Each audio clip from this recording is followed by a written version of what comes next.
Hey, what's up, rock stars? It's Rox coming to you today with a review for Love and Marriage Huntsville, Season 6, Episode 10. So you guys are getting this video probably pretty late. I'm trying to get this up on Monday. It might not be up until Tuesday. You'll know when you see it. I just got back from Los Angeles. We took a red eye. Y'all see I still got on what I had on from yesterday. Because when I got home, I watched the show. Had to take my notes, and now I'm doing the video, and then I'm gonna go and try to get myself together for the day. But yeah, I was just like, I am exhausted, and I don't even know if I'm gonna get around to editing this video today. So I've got to, it was a whirlwind weekend. If you guys follow me on Instagram, you guys saw that I was in LA. One of my best friends' father passed, that I grew up with, and we lived right across the street from each other, and our parents still live in the houses. So they had their big funeral, and so it was it was a whole lot this weekend. I have crammed so much stuff into 72 hours, I can't even tell you. So I am tired today. That time difference, even though we were only there for 3 days, it still just throws everything off. I mean, if you guys travel that back and forth like that, then you already know. So yeah, I'm just got to get myself together, and we'll come back fresh and anew tomorrow. Now I know for a fact Real Housewives of Atlanta won't be up until Tuesday. But anyway, you guys, with that being said, sorry we're late, but what did Riley Burress always tell us?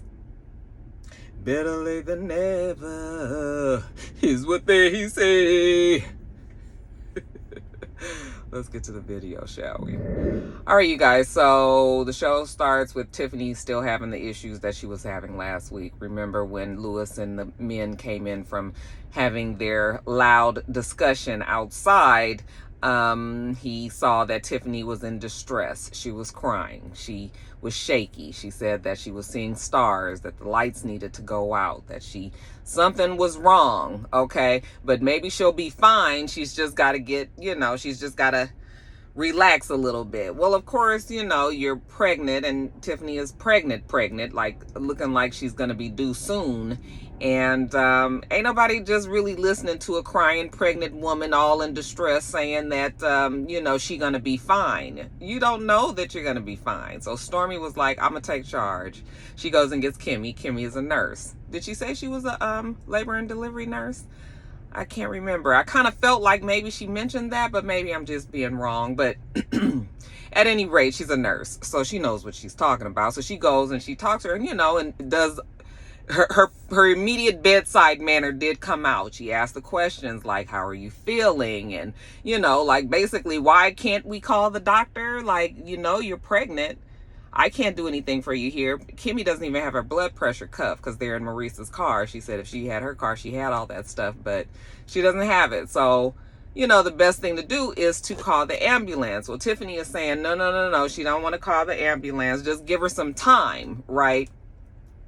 And I'm thinking to myself, like, is there really even anything happening? I mean, I'm not trying to doubt the lady or anything. But, of course, it was the timing of the fact that Lewis and them were outside. And, the woman of the hour, both positively and negatively for that baby shower, was Tiffany. So I'm just sitting there looking and, ciao. And when Kimmy said she's not sure why Tiffany is denying help, my immediate thought was because ain't nothing wrong with her. But I just was like, no, Roxanne, let's not doubt the pregnant lady. Okay, she's trifling, but let's hope that she wouldn't use her baby for sympathy. They're going to call the ambulance, but then Lewis was like, no, we're not waiting for the ambulance. I'm going to just take her. Okay, so he picks her up and puts her in the truck, I should say, and they rush off to the hospital. Now, later on, we see her in bed, and she's resting.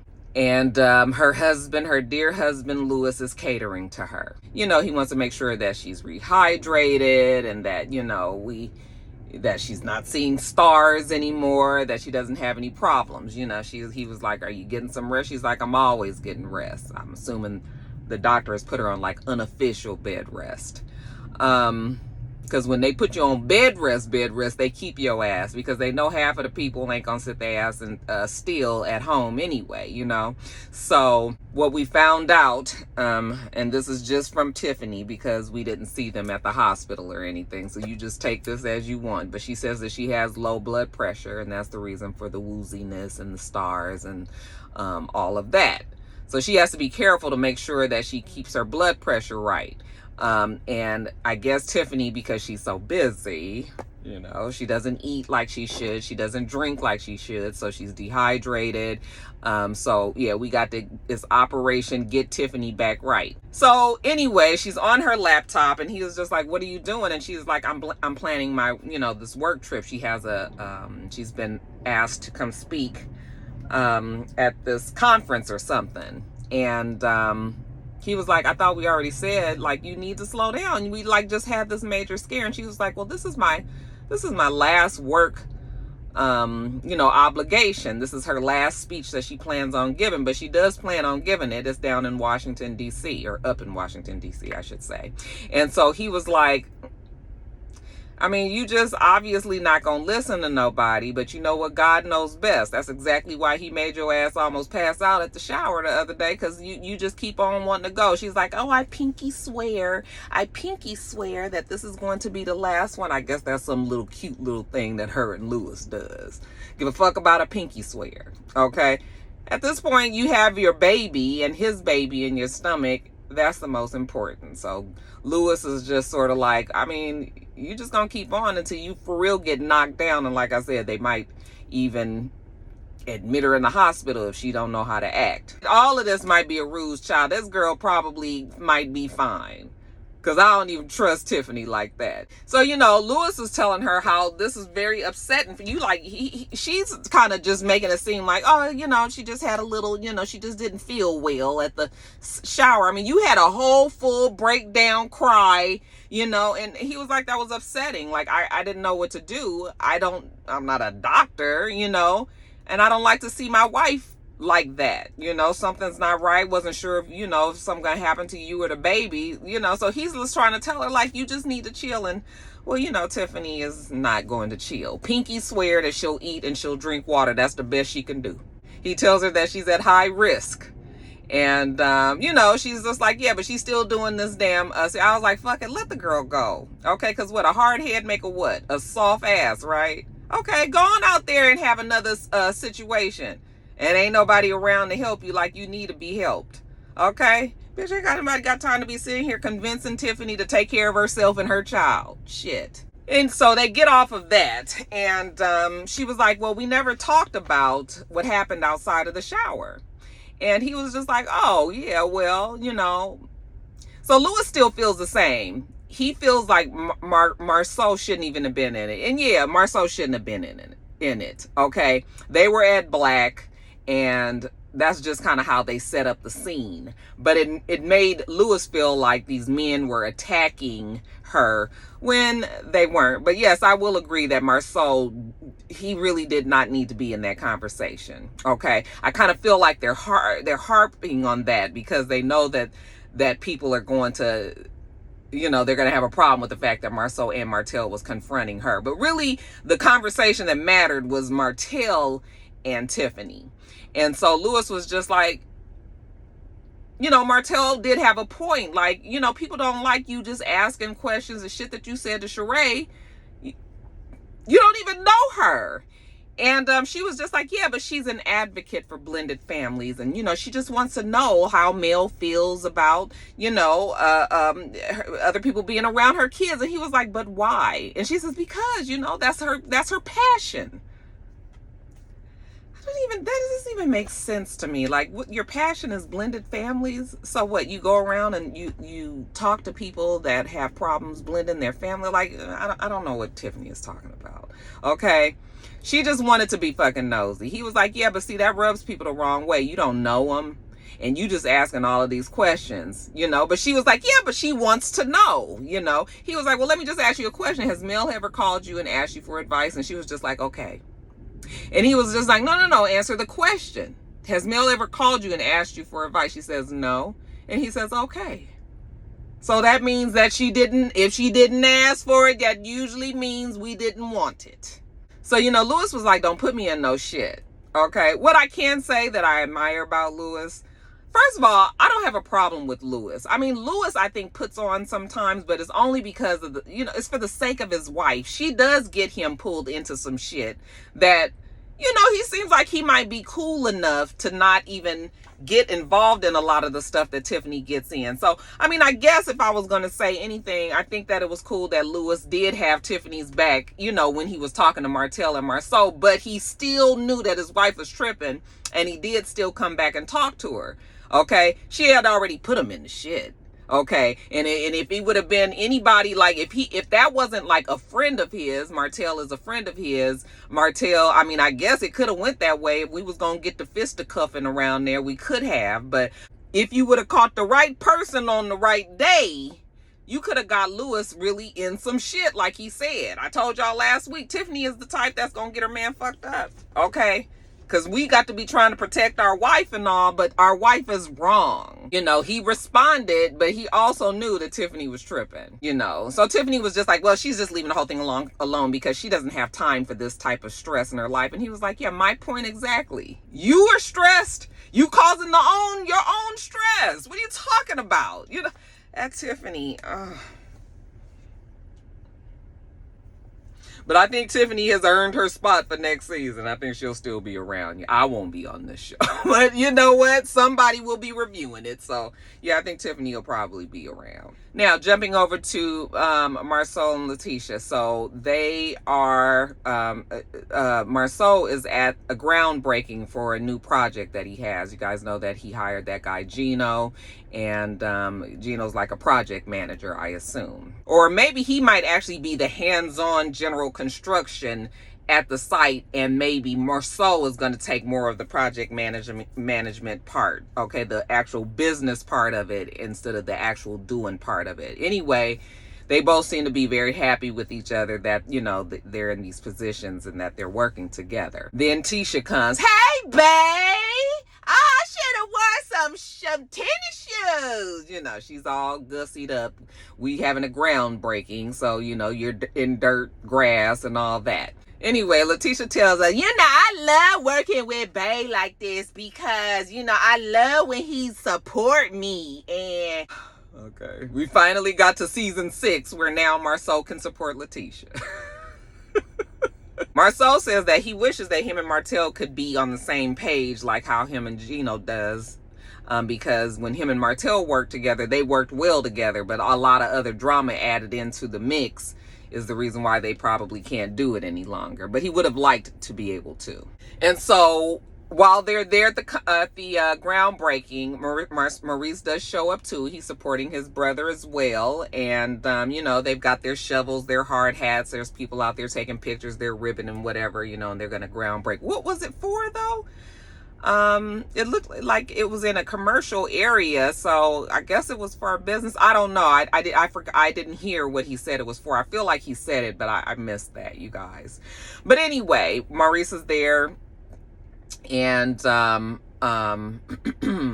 he's supporting his brother. They also start talking about the comeback group. Marceau wants to have a smooth relationship working with the comeback group. And Maurice is like, well, the reason why it doesn't is because of egos and pride and all the stuff that happened the first time they tried to do the comeback group. Dabble in some money in there, and now it's not even them trying to do things for the people anymore. Let Maurice tell it. So, yeah, that's why they can't just seem to get this Black Expo off the ground. Marceau is sticking steadfast to what he said. If they get sponsorship, they're not paying the group. Okay, $100,000 sponsorship. That money is to go back to the community.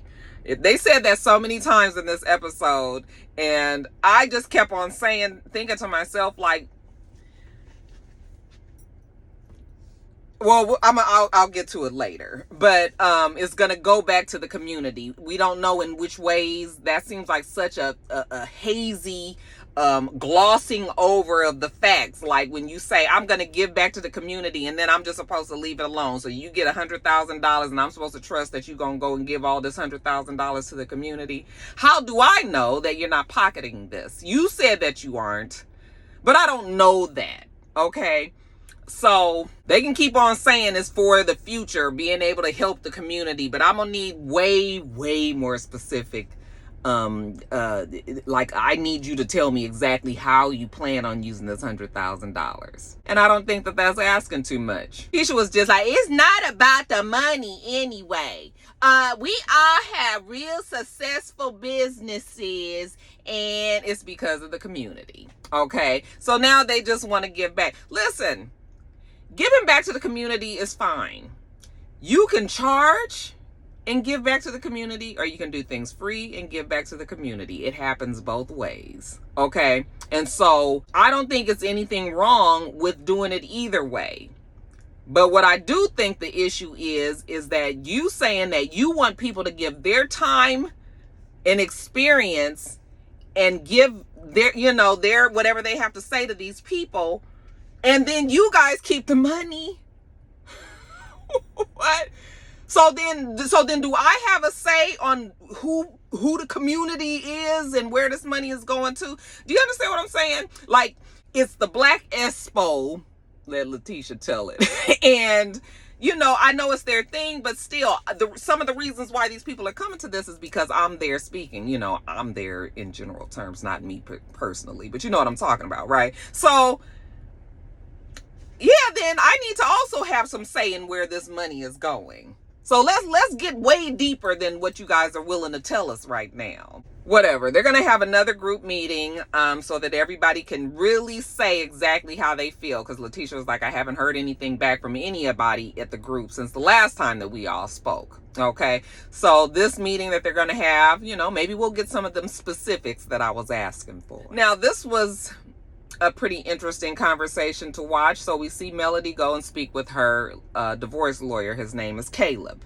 And she said that, he helped her with her divorce and, they got all that finalized. Now she's going through this long drawn out custody case with Martell. So he is helping her with that too. She has every confidence that he is going to get exactly what she wants in that as well, but it's a process. So yeah, this custody shit with Martell, Mel says that she wants to get to a point where there's no more drama with Martell. I was just like, I honestly don't know when that might happen. Martell almost seems like the type to thrive on drama. So they're talking about, what she wants to happen. She wants, now that she has her divorce, she wants to go back to her maiden name, which is Rogers with a D.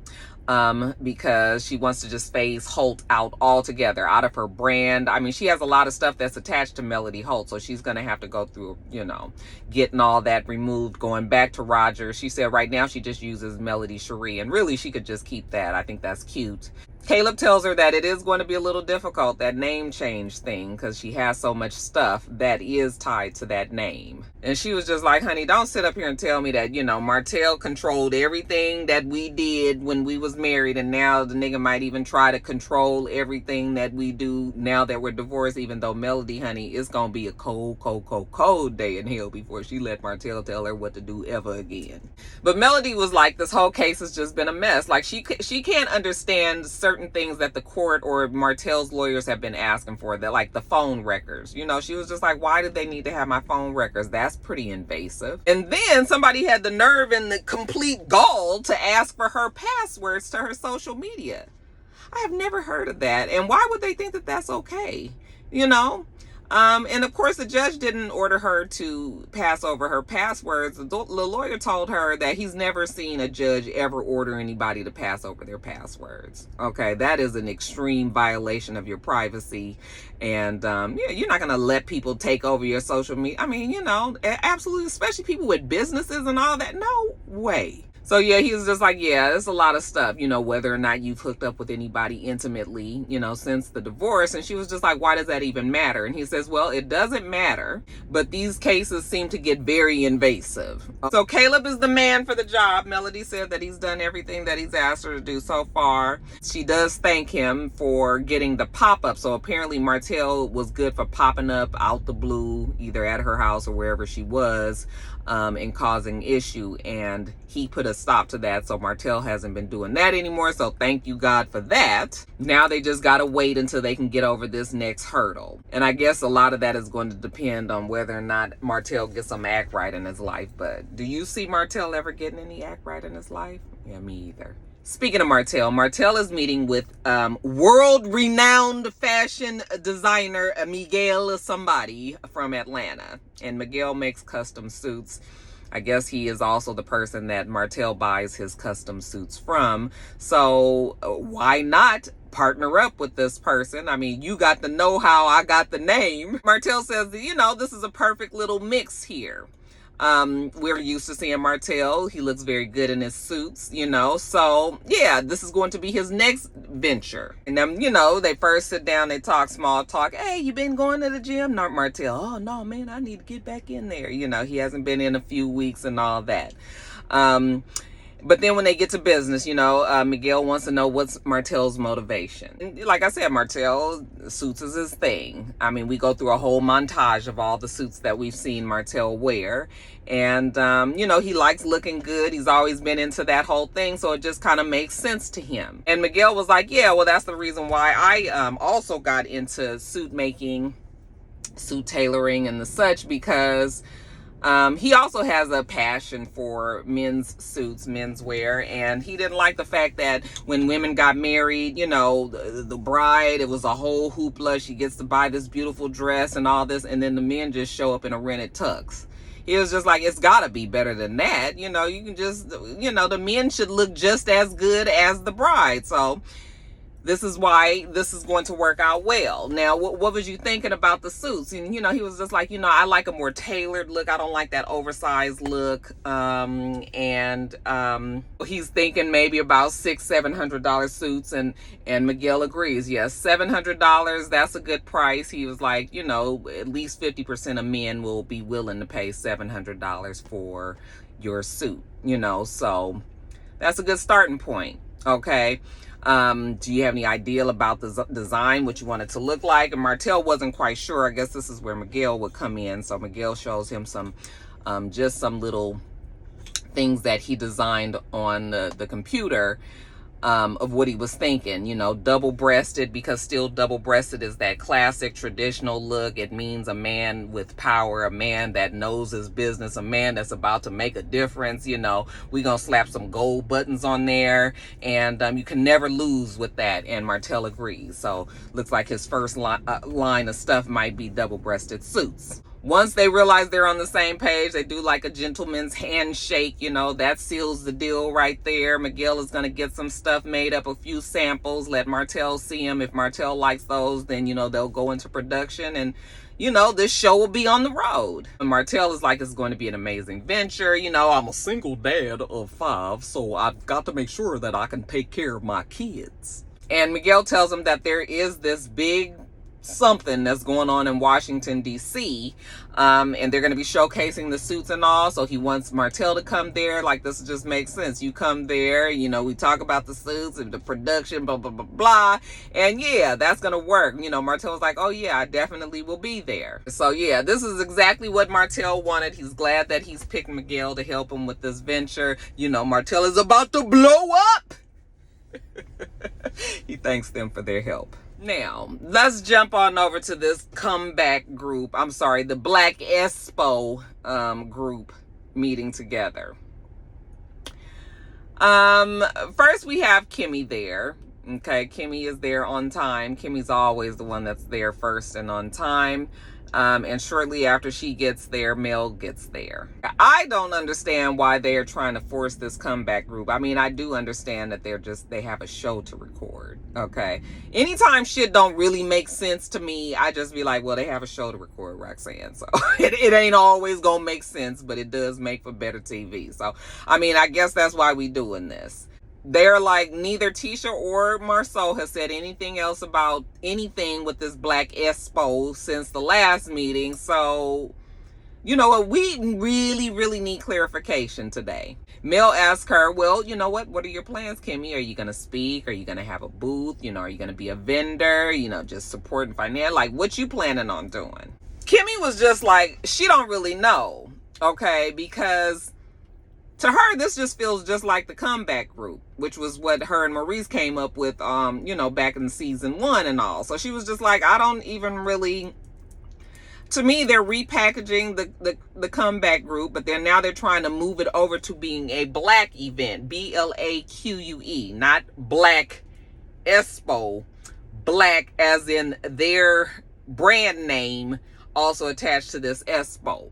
So, you know, Kimmy is just sort of like, yeah, I think Kimmy is feeling more salty about the fact that they're still in the idea, but trying to say that this is something that they're trying to do when this is what Kimmy and Maurice wanted to do from the very beginning. So Mel was just like, well, I think that the comeback group left such a bad taste in everybody's mouth that first season or whatever, that now people are trying to steer away from the name. And Kimmy was just like, give a fuck if it's the name. The name is different, but it's the same thing. Kimmy was like, we didn't even dissolve the other thing that we had gotten together. You know, I guess when you get a foundation, you know, there's still paperwork, and I guess there's still paperwork and taxes and bills and things that you have to pay. I don't know. But Kimmy was like, I'm still doing all of that because nobody wanted to dissolve it. Well, everybody wanted to keep it. Mel was the only one that did not want to be involved. So Kimmy was just like, we might as well use the setup that we already have. All right. But for whatever reason, Letitia and Marceau, I feel like somebody's not saying everything. It just feels like they're talking kind of around whatever this elephant is, but I don't know what the elephant is. So Kimmy was just like, we can just keep the same comeback group, all of the paperwork and shit that we already have with that. If we all gonna do the same thing, well, why are we changing it now to Black, BLAQUE, Expo, ESPO? But whatever, you know, Mel. Kimmy would like to know who these arms and legs was that was in the pictures when she was on vacation. You know, Mel was out of town. She was out of the country, actually, for Valentine's Day. And it looks like she was with a man. Would you like to tell us anything about it? And, you know, Mel was like, no. But I think Mel just gives her a little bit. I think she said something about them being in St. Bart's. But I don't blame Mel. Even though you guys tell me that Mel's man is the guy that was on the show a couple of weeks ago that was talking to Kimmy about closing in her real estate business. So I guess that's the rumor. That's who you guys have told me in my comments anyway. I don't know whether it is or not, but that's what y'all said. But all you need to know is God is good and that Mel is happy. Mel says in the confessional that she don't know when she's going to tell us about who she's dating. Again, I don't blame her. It's going to be hard keeping it off a reality show, but I mean, it's been done before. Now, while they're sitting there waiting for everybody to get there, they start trickling in, okay? And pretty much once everybody gets there, you know, they're going around shaking hands, hugging each other, greeting each other, you know. And Mel was like, Martell, don't come shake my hand, don't come touch me. I mean, she didn't say that, but she definitely had that look on her face. So, of course, he didn't. But he did speak to her, and she was just like, what's up, Martell? Okay. Now, Martell was taken aback by that. He said in the confessional that, you know, he just can't understand why Mel always got this bad attitude and everything. It's just like, nigga, because you be wearing Mel out off of camera. Then you get on camera and then you act like a damn angel and everybody be like, oh, Martell's not so bad. Okay. But that nigga is a fucking pain in the puss when the cameras ain't rolling. So, you know, Mel, we always see the reaction that Mel has on camera, and that's why it kind of makes Mel look worse, because we don't be understanding why she be so mad at Martell. And that's another reason why it's hard to review this show a lot, because, you know, I ain't got time to be watching they off the camera antics on social media. I don't give a fuck, and I don't care that much, right? So, you know, you guys will be telling me all this other stuff that's happening off camera, and I'm just like, I don't have time to be picking through this social media fodder just to bring it to the damn review and all that. So once the group finally gets there, Letitia brings up the rear. Hey y'all, how y'all doing? We sit down and we get to talking. She says that she wants to seal the deal today. She wants to know who's in, who's out, so they can move forward. Now, the last time that they spoke is the last time that they spoke. She doesn't know who's in or who's out. And she felt like she asked them to let her know in email, and they never did. Well, they was like, girl, we thought you was sending us an email, and then we was going to go from there. Okay, well, it don't really matter who was supposed to send the email. We all here today. Everybody can voice their opinions now. But before we get to any of that, Marceau makes it clear that even if they get sponsorship, he is not paying this group of people. Okay? They might pay some of the other vendors and people that are there, but they not paying this group of people. And I was just like Mel, because Mel was just like, I want to know why. Maybe they can explain to us why they think that we're going to do the same work, maybe even more than somebody else, but then not get paid for it. Okay? And I think that, like I said earlier, this is just a matter of how you want to do things. You can definitely give an all-free event, and you can, you know, and it could all just be in the name of charity, right? Or you can pay the people. I mean, let's keep it real. Like Martell said, everybody in this room is successful. Everybody in this room, you know, if you are a fan of Love and Marriage Huntsville, then you are the draw. The people would be coming to this thing most likely because they're going to be the ones that's at the forefront. Give a fuck about all these other vendors. We don't know them, but we do know you guys. So we already know our worth and the fact that we're the reason why these people are coming anyway. The reason why the sponsors might give you $100,000, it could even be more than that. Okay? So you telling us that we shouldn't get paid for something when it happens all the time. Me asking to get paid is not a reflection of being greedy, because Marceau was like, anybody that's asking for money is being greedy. But let me ask you a question. What if I was a public speaker 100% of the time? That was my job. That's the only way that I had my income, right? Okay. And then you asked me to come and speak charitable, no pay. Now I can either choose to do that in the name of charity, or I could say no, because I still have bills to pay. If you had a damn project, Marceau, where you had to build a house, okay? And if the person said, well, I'm not going to pay you for this, that, and the other, because, you know, this should be in the vein of charity or whatever. I mean, are you just going to be like, oh, okay? You going to be like, no, nigga, this is my business. Yes, of course you have to pay for this, because I had to get the products. I had to do this. I had to do that. I had to, you know, you had to prepare, and you had to make sure that the job is done. You know, I'm making sure that you get the shit standard up to, up to trade, up to certification or work here. And now you trying to tell me that you're not going to pay me? No, that's not going to fly. So I think that people need to change their perspective and understand that everybody ain't doing shit for free. And especially you asking a person to do something for free who halfway like you. You just came off of a season where, you know, you just told this girl her soul was black, but now you want me to do some shit for free, but you still getting money and you still trying to tell me it's for the community. What the fuck is the community getting? Okay? What is we giving to the community? Do we get a tailored long list of everything? You know, they were like, well, we asked you guys for your riders and what you needed and all. But what we need a rider for if you're not going to pay me? My rider is like, give me my damn money. $5,000, $10,000, whatever it is. I'm not asking for the whole 100,000, but why you got to get all of the money? Like, no. Mel was just like, so you guys are saying that you don't want to pay. And she was just like, But you guys are even using my idea. Nobody had even thought about sponsorship until I said something about it. Now you're saying that, oh, I'm getting a sponsorship and I'm still not paying you guys. You can't tell me where my philanthropy should begin and end. If I don't want to not do this for free, then I don't want to not do this for free. So then Letitia starts to change it up. Well, you know, we talking about supporting people and how you tried to support. She tried to support Mel and some of her ventures, because Mel was just like, I have had plenty of jobs. I mean, businesses. I had no, she didn't say skincare by Mel, but one of her jobs, she said she has the melody and cocktails or something along those lines. And she was like, I've been doing that for like 3 or 4 years and nobody has ever sponsored or tried to support that. And Letitia was just like, well, I tried to support your skincare line and I got put out. Okay, well, I mean, that was some years ago. And like Mel said, we're talking sponsorship.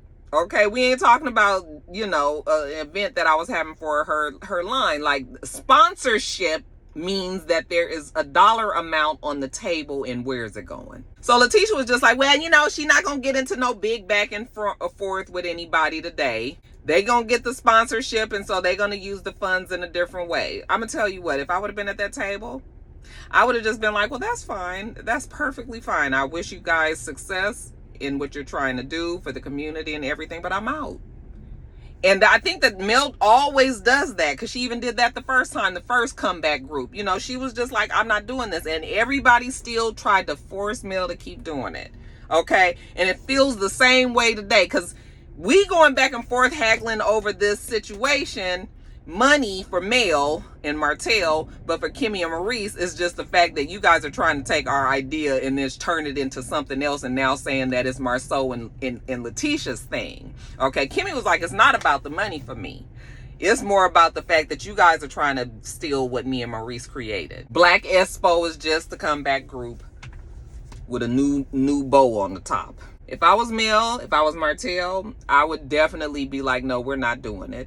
Okay, and if I was Kimmy and Maurice, if I felt strongly the way that Kimmy does, that I wouldn't do it either. And let Letitia and Marceau do that. That way, I ain't even got to get mad over the fact that you stole some money. Okay, that way I ain't even got to get into no conversations about when you gonna give me this money. It ain't even gotta be none of that. Y'all go do y'all thing, okay, and let me know how it go. All right, you guys, that is it.